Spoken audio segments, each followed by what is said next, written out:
este Zoom para otra actividad, ¿sí? Bien. Así que para Bueno, tener en entonces, cuenta los ¿les tiempos. parece si vamos charlando algo? Porque son 6 menos 20. Sí, Y si vos me permitís, Sami, te presento y podemos dale, por favor. comenzar. Sí. Perdón la informalidad, es la confianza. Bueno, Samir Petroselli es psicólogo, experto en masculinidades con orientación en género. Actualmente trabaja en el Ministerio de la Mujer Nación y bueno, él me ha pedido que va a ampliar su espectro de acción en un ratito, así que bienvenido, Samir. Para nosotros, como siempre, es un honor recibirte. Y como te dije en el conversatorio anterior, espero que en algún momento volvamos a acercarnos a la normalidad y a la presencialidad de poder recibirte en la falda, pero por el momento esta es la vía de comunicación y la aplaudo también, así que te agradezco mucho por acompañarnos, Samir. Gracias a ustedes, compañeras. El honor y el gusto es mío y comparto totalmente las ganas de volver a encontrarnos en la presencialidad, donde suceden otras cosas, ¿no? Que son, por ahí la virtualidad nos permite coincidir desde muchas provincias distintas, algunas veces, pero en la presencialidad lo que se comunica y lo que se comparte y se construye conjuntamente tiene como otra cosa. Lo cual no quiere decir que no se pueda trabajar virtualmente, pero bueno, compartimos las ganas de, aunque sea después del taller, ir a tomar una cerveza, cualquier cosa.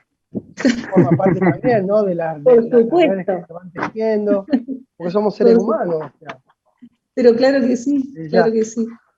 Bueno, un poco la propuesta de hoy se enmarca en una muy gentil invitación que me hace Paula Canale desde La Falda, desde la Municipalidad de La Falda. Continúa con otras acciones que hemos estado haciendo, en forma presencial y actividad que hicimos de manera virtual. Quiero decir, no es la primera vez que nos encontramos, así que un poco voy a tratar de situar en una continuidad con esos encuentros lo que vamos a compartir hoy.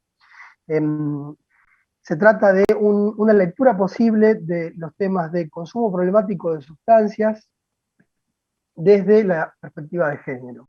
Lo que vamos a tratar de proponer, tema que tiene muchas discusiones pendientes, como todos los otros temas seguramente, pero que en nuestro país este entrecruzamiento no se ha llevado adelante, por lo menos de una forma tal que dé lugar a trabajos, investigaciones o políticas públicas que hayan tenido una difusión considerable.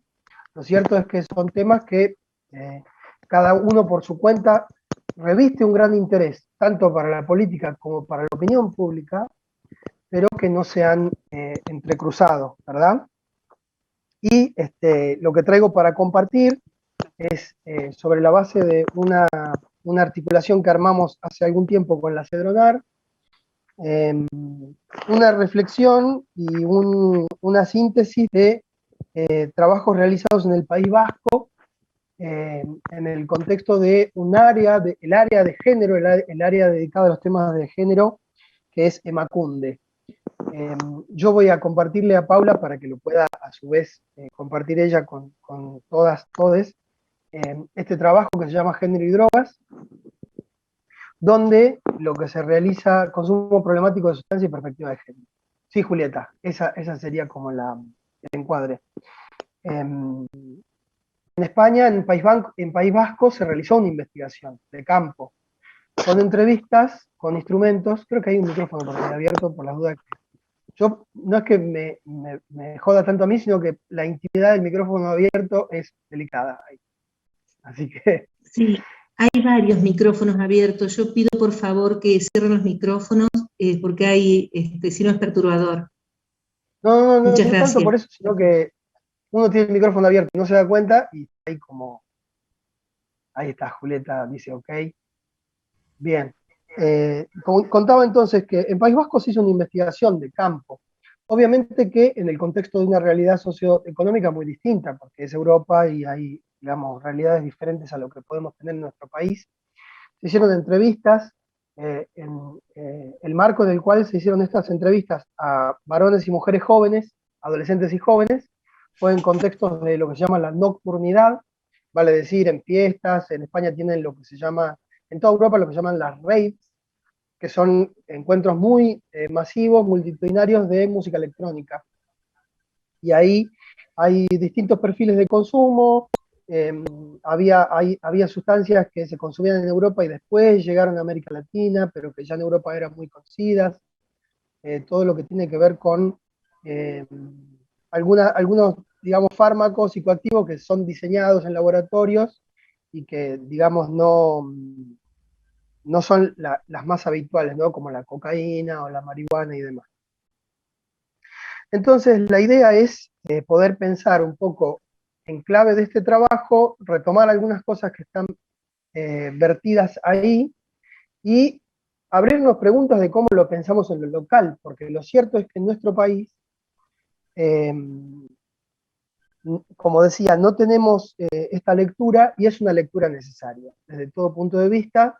En cuanto a las tres instancias, vale decir, la prevención, el abordaje digamos, de la problemática de consumo y también en el contexto de lo que es el gran negocio del narcotráfico, ¿verdad?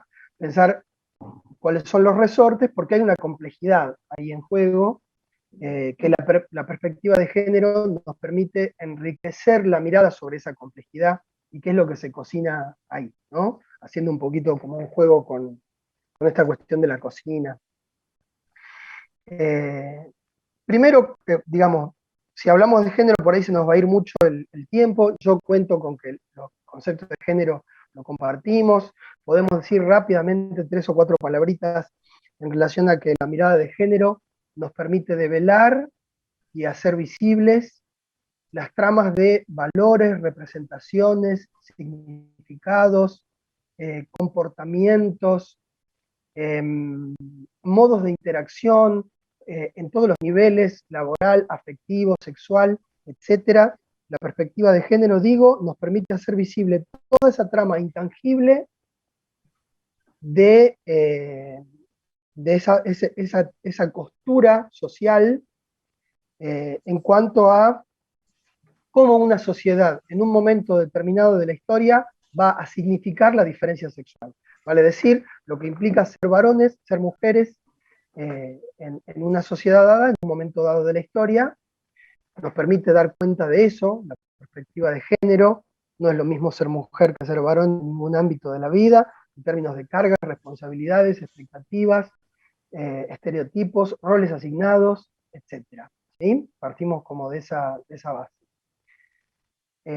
Y en segundo lugar, la perspectiva de género nos permite situar también las relaciones de poder que le dan una narrativa a esas formas de interacción, situando una polaridad dominante y una polaridad subordinada que se va a expresar en la división sexual del trabajo y en la división de los mundos de lo público y lo privado. Esto dicho así a grandes pinceladas, el aporte de la perspectiva de género para los estudios sociales, ¿sí?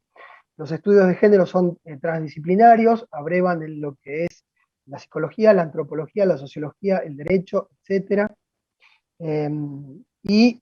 Con perspectiva de género podemos hacer una lectura de múltiples fenómenos, de todos los fenómenos sociales que queramos poder, digamos, reflexionar, desde los fenómenos que se relacionan con el micromundo del hogar hasta los fenómenos de la macroeconomía, la política, la organización sindical, el deporte, el arte, la cultura. En todos los espacios podemos hacer una lectura de género y percatarnos allí de que existe, finalmente,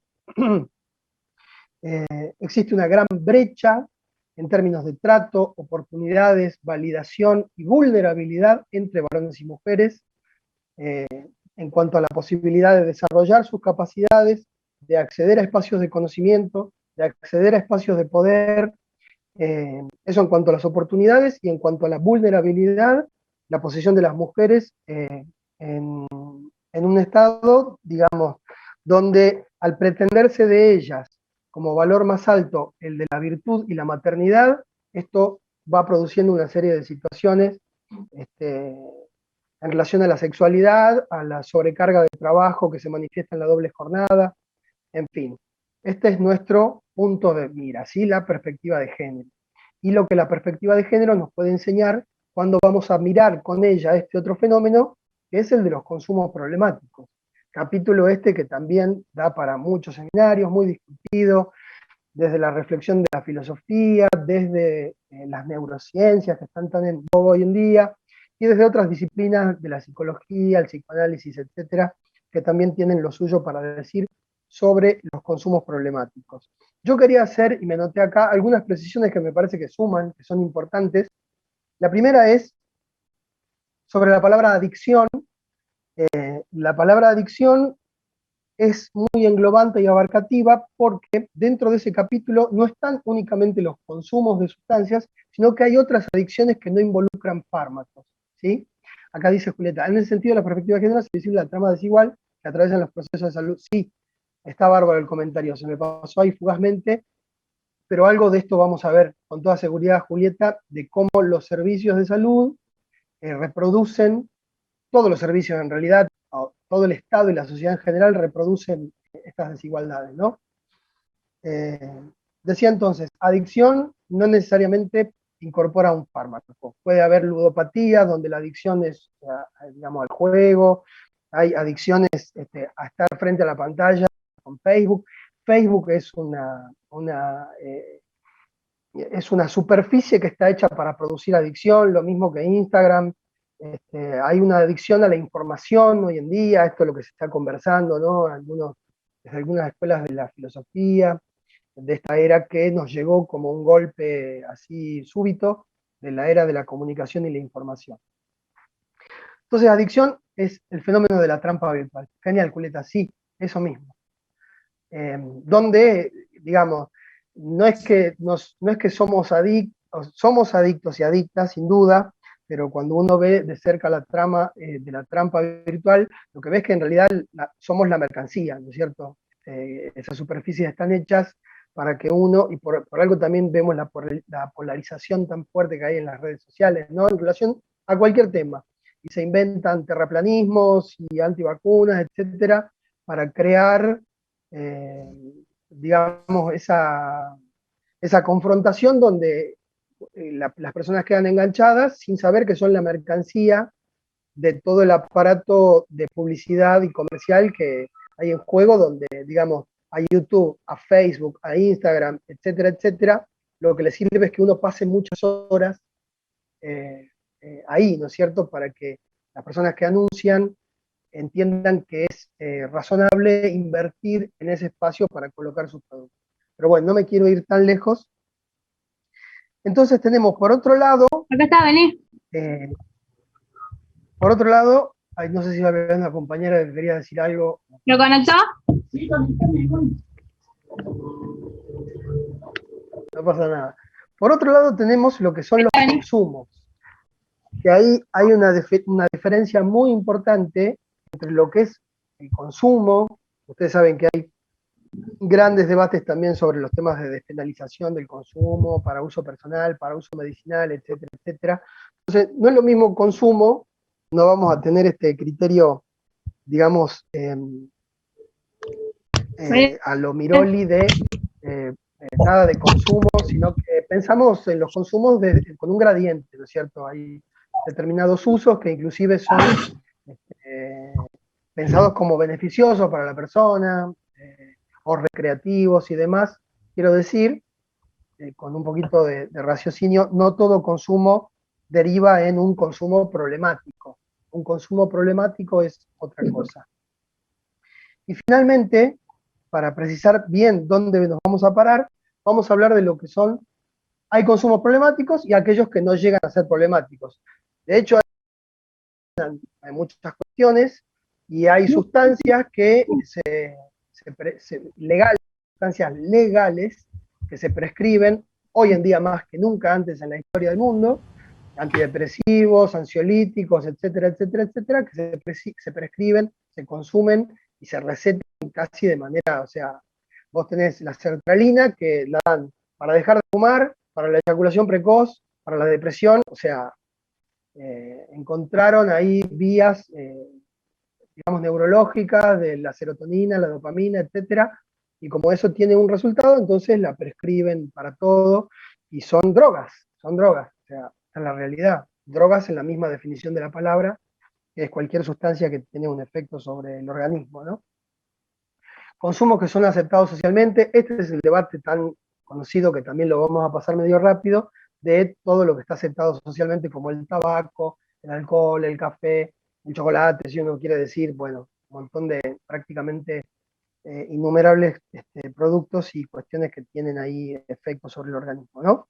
Pero nos vamos a situar, sacando toda esa discusión, nos vamos a situar directamente en el terreno de el consumo, en estos dos terrenos, el del consumo recreativo y en el terreno también de la toxicomanía. Son dos cosas distintas, no necesariamente una lleva a la otra, pero son dos capítulos importantes para pensar desde la perspectiva de género. Consumo de sustancias, por un lado, toxicomanía por el otro, y los vamos a pensar a los dos.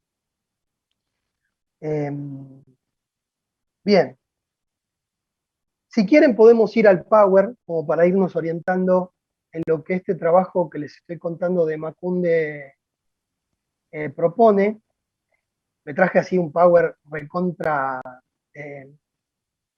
prosaico, así bien escueto, pero que tiene todo lo medular, me parece, de ese artículo, ¿sí? Todas las estadísticas, este trabajo de Emakunde hace un trabajo local y recupera estadísticas de otros países, sobre todo de Europa, pero plantea que la mayor parte de las toxicomanías y también del alcoholismo tienen, digamos, como protagonistas a los varones, ¿sí? Esta es una tendencia fuertísima, muy importante, que se verifica en todas partes.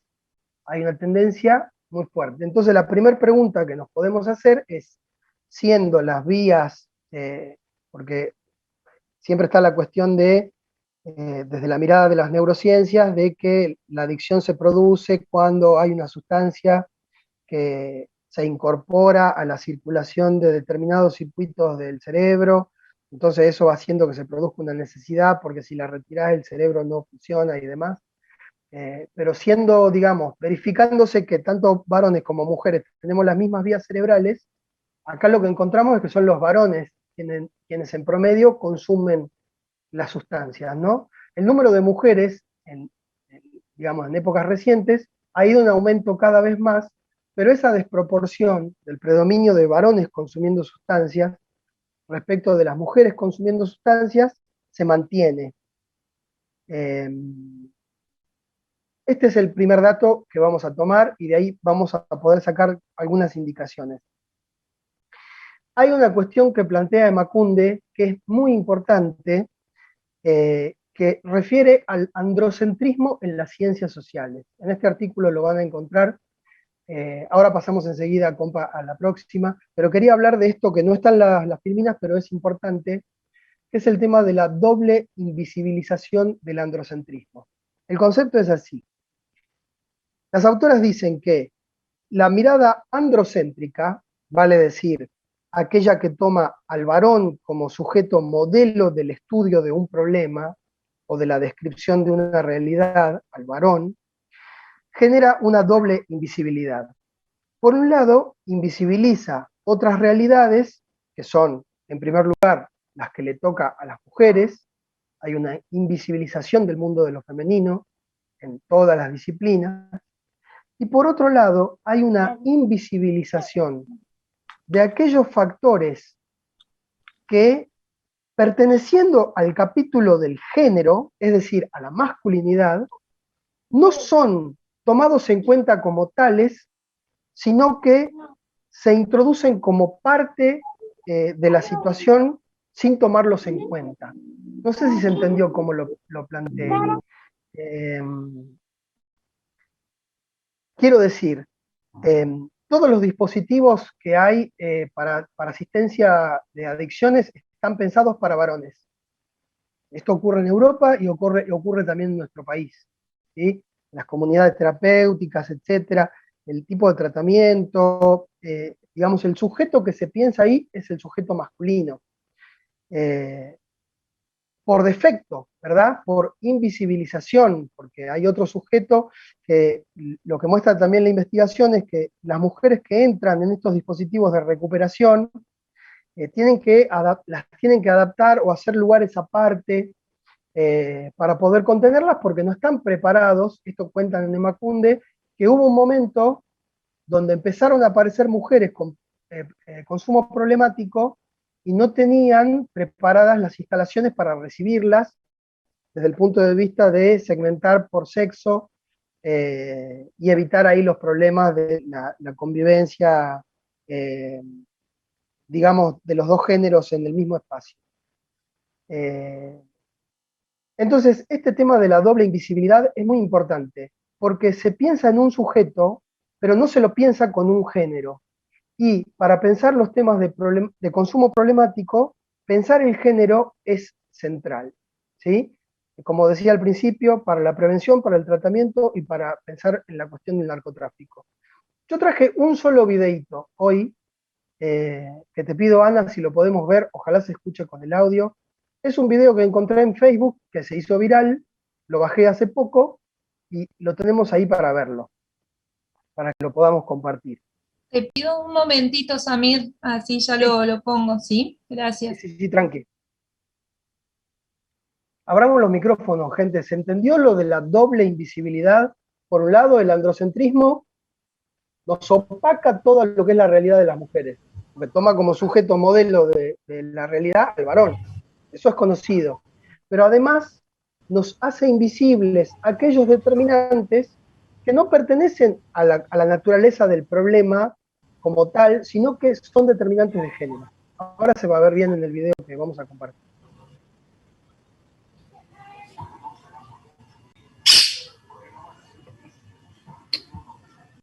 Entonces aparecerá. Ahí está.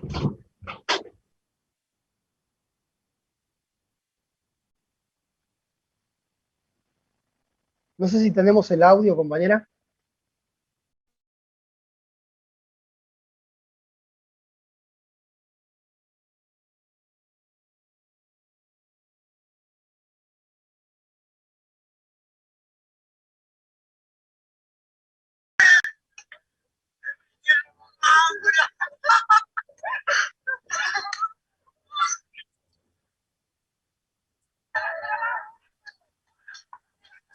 Samir, ¿sería conveniente ponerlo desde el principio?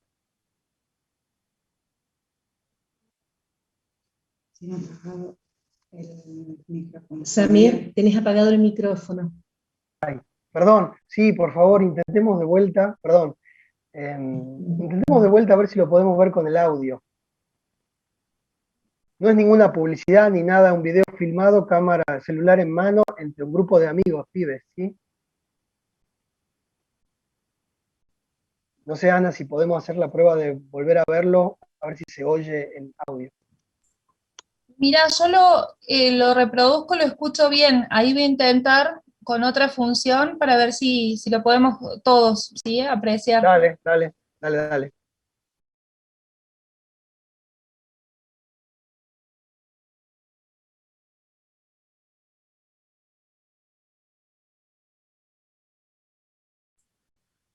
Samir, tengo un tema de conectividad. ¿Querés avanzar y yo ya lo acomodo? ¿Puede Dale, ser? si no lo cuento, mira, no hay problema. Gracias, perdón. No hay ningún problema. En el video que filma uno de los pibes, lo que se ve es que ellos, en primer lugar, están amanecidos del día anterior. Lo que están haciendo es cavar un pozo en el suelo, armar como una especie de rampa, y uno de ellos, subido en la moto, da un salto con la moto, vuela del otro lado del agujero, cae, se hace todo un polvaderal del pibe que cae y la moto. Se hace un silencio porque se asustaron y cuando el pibe se levanta empiezan a gritar, está vivo, y se abrazan todos y gritan, abrazados en círculo saltando. Y en un momento al que iba manejando la moto le acercan una botella de cerveza y él dice, estoy remamado, culiao. ¿Sí? Es en Argentina. y como podrán apreciar, es en la provincia de Córdoba, festejan y están tomando eh, mientras manejan la moto y saltan el agujero y eh, uno de ellos cae y festejan que está vivo y demás. Ahí capaz que se vea.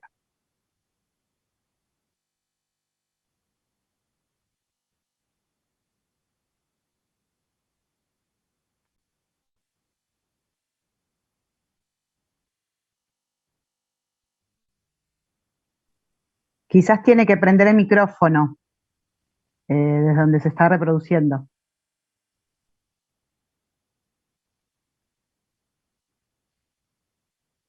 No importa, ahí está, me parece que ya se vio, ya está. Además le preservamos la identidad a los pibes también. Entonces, el punto que podemos aportar, si querés volvemos al Power, Ana.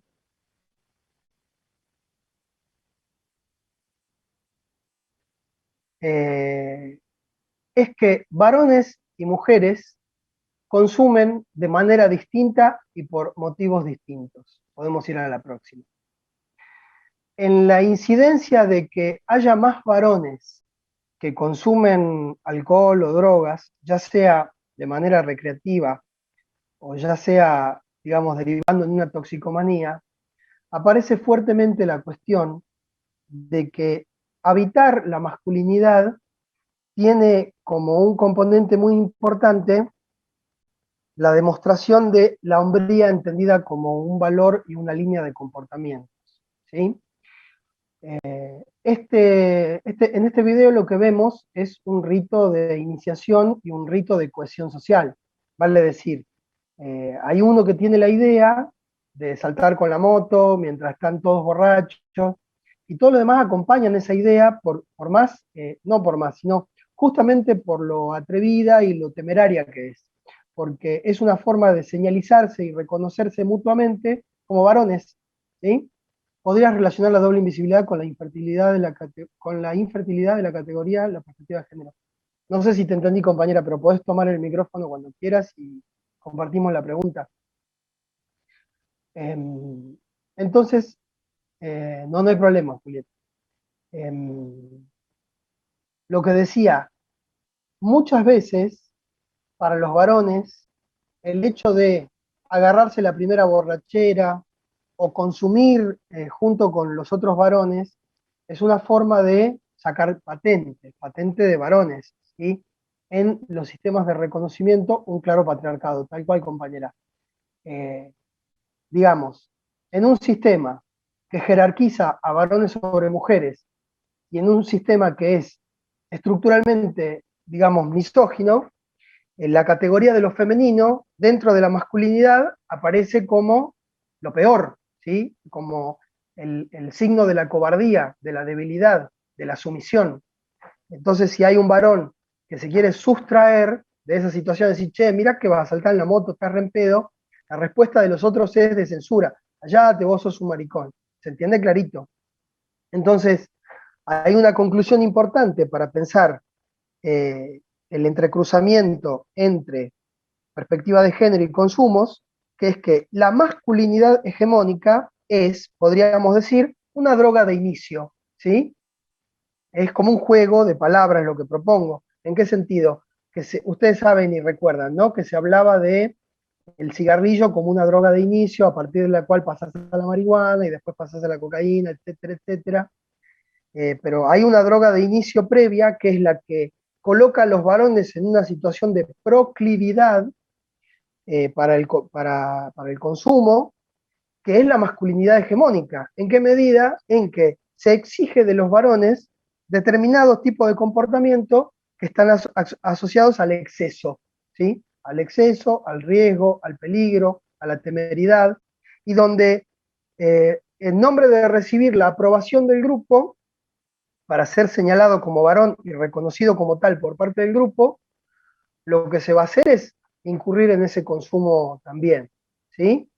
Una cuestión ahí muy importante, que la finalidad, como dice acá la diapo, del consumo para los varones es descontrolar, alucinar, en un plan más de lo que es el perfil de vida de los varones, volvamos un poquito, compa, el perfil de vida de los varones en el patriarcado, ¿no? Que tiene que ver con un uso del cuerpo medido en función de el rendimiento en la sexualidad, cuántas mujeres se conquistan, cuánta fuerza se tiene, esta construcción patriarcal de la masculinidad, ¿no? Donde, digamos, a ver quién toma más, a ver quién, siempre hay una cuestión de, a partir de que la masculinidad se recorta como una negación de cierta dimensión abyecta que vendría a ser lo femenino, ya todo va a funcionar de una manera de ver quién la tiene más grande, ¿sí? Para decirlo bien, bien, bien clarito. Y esa lógica va a empapar toda la experiencia y el recorrido vital de los varones. Entonces allí donde estaba pensando el concepto que traes antes, pero quizás después retomamos. No hay problema, Julieta. Cuando quieras puedes tomar el micrófono vos y quien tenga ganas. Me parece que también escucharnos está bueno. Yo sigo mientras tanto para aprovechar la hora. Entonces, los varones tienen un consumo que está fuertemente incidido por su masculinidad hegemónica. Masculinidad hegemónica que les pide llevar adelante o performativizar determinadas actitudes. Eso no se toma en cuenta al momento de pensar las políticas de prevención.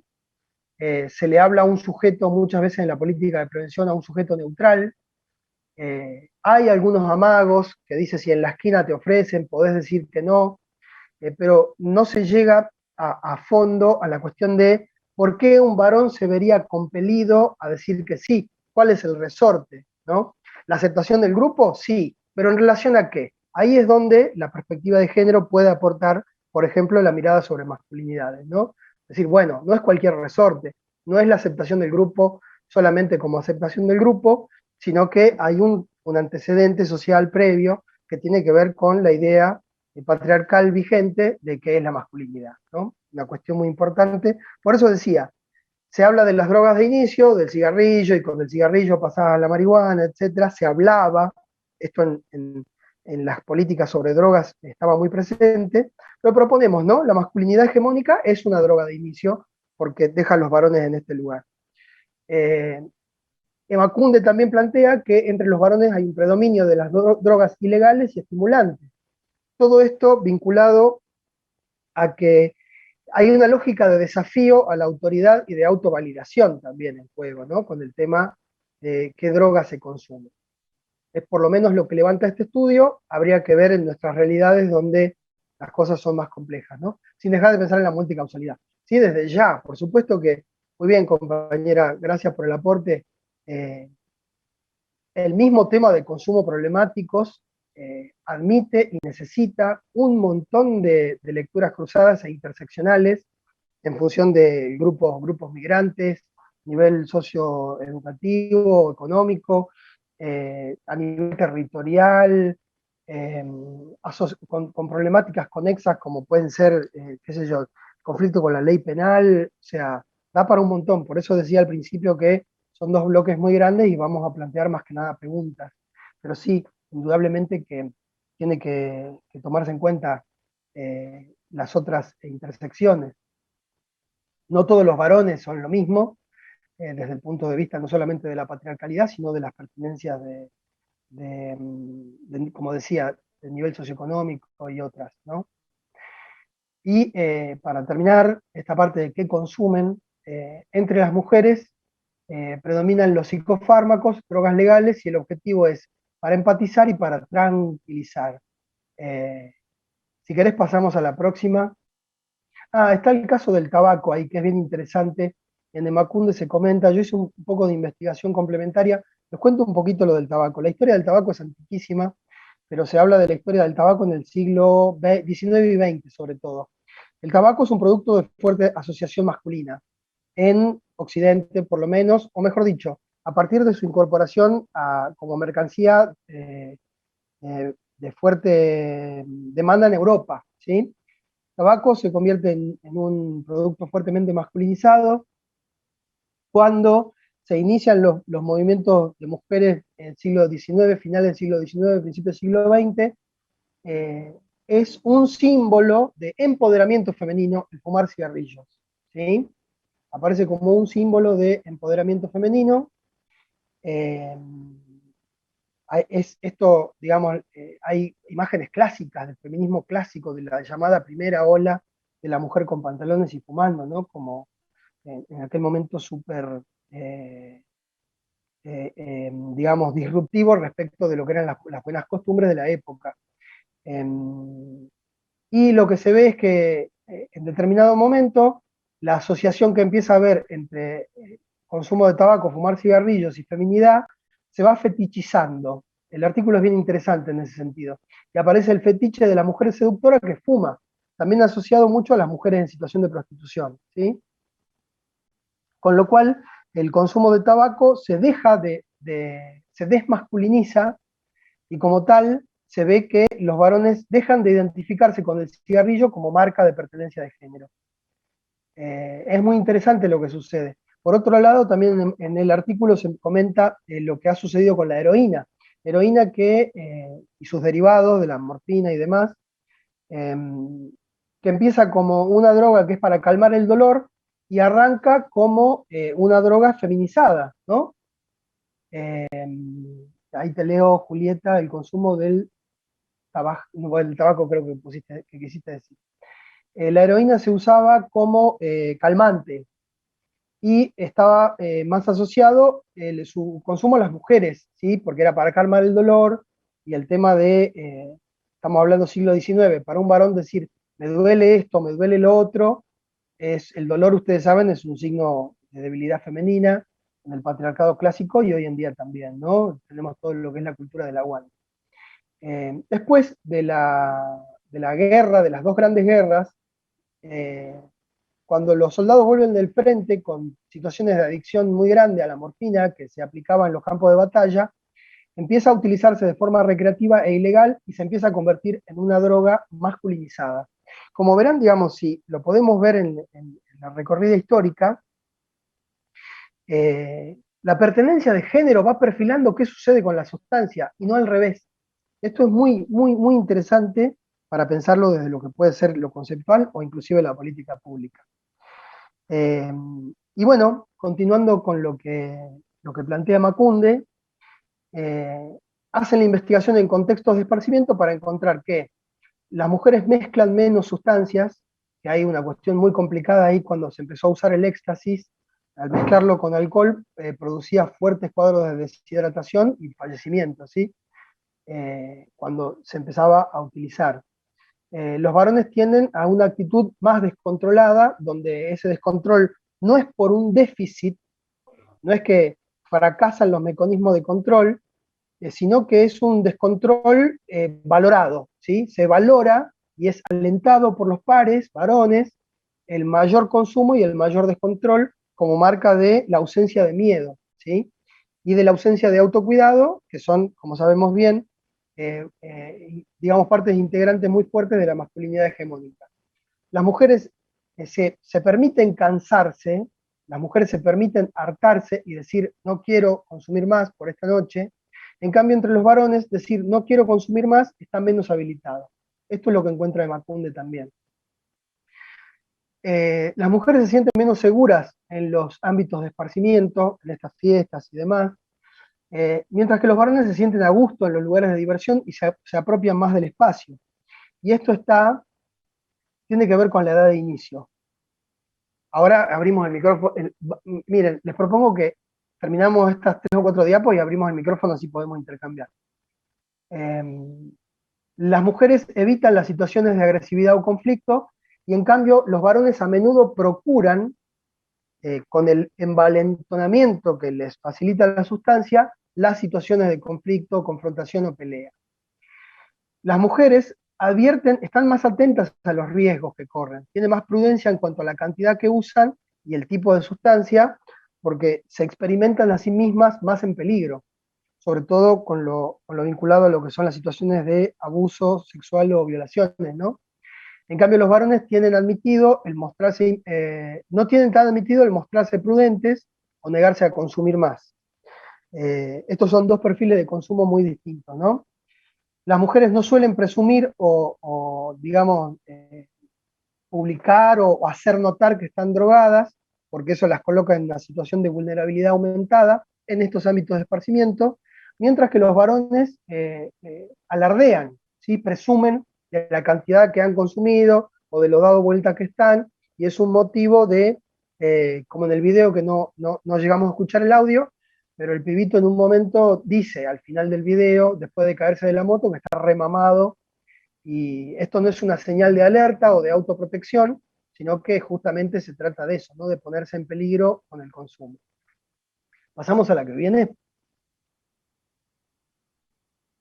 Bien, en relación al motivo, digamos, al por qué consumen, esto en base a lo que realizan como trabajo las compañeras de Macunde, hay una cuestión de evitación del dolor, y en las toxicomanías lo que se suele encontrar es que el consumo de sustancias está fuertemente asociado en las mujeres, tanto de sustancias legales como ilegales, a antecedentes de abuso sexual, a situaciones de depresión, ansiedad, automedicación, y también hay una fuerte cuestión de adicciones con base en la medicalización de las problemáticas de las mujeres, ¿sí?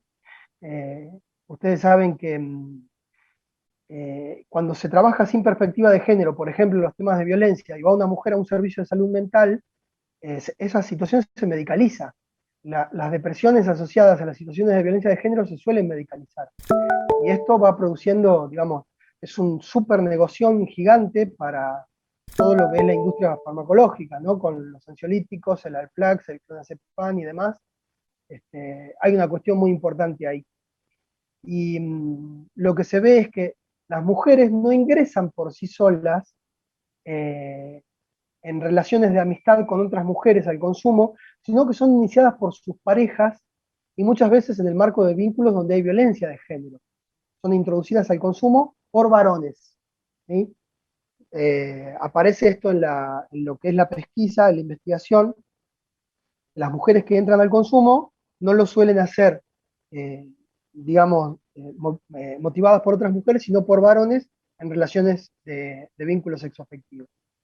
En cambio, por el lado de los varones, más que la evitación del dolor, lo que hay es una búsqueda de cierta dimensión del placer, ¿no? Que es además una prescripción masculina. El placer como prescripción masculina, ¿qué quiere decir? Que se trata para los varones del imperativo de tener la mayor cantidad de mujeres posible, etcétera, etcétera, ¿no? Y está siempre como articulado a una cuestión cuantitativa. ¿Cuántas minas te volteaste? ¿Cuántos polvos te echaste? Siempre hay como una cuestión ahí de la dimensión esta de demostrar, ¿no? Hay una fuerte búsqueda de aceptación y reconocimiento por parte de los pares. Es, como veníamos diciendo, una demostración y prueba de valentía, un acto de rebeldía, una forma también de mostrar lo que se llama el aguante, y como rito de iniciación, el de las drogas, permite el acceso a la categoría de hombre. Cuando hemos trabajado masculinidades hemos visto, ¿no? Esta cuestión que señala José Olavarría, que los varones en el transcurso de nuestra vida tenemos que hacer una instancia de pasaje donde dejamos de ser niños para convertirnos en hombres. Hombre no es una mera pertenencia de género, sino que justamente cuando hablamos de patriarcado, señalamos ese lugar como un lugar que tiene acceso a investiduras de poder y privilegios muy fuertes y muy importantes, ¿no? Y en esos ritos de pasaje, antes estaban señalizados por el Estado, o inclusive en la vestimenta, era pasar de los pantalones cortos a los pantalones largos, tener el primer laburo, debutar, y los consumos de sustancias están integrados a esos ritos de pasaje que permiten la transición de niños a hombres, ¿sí?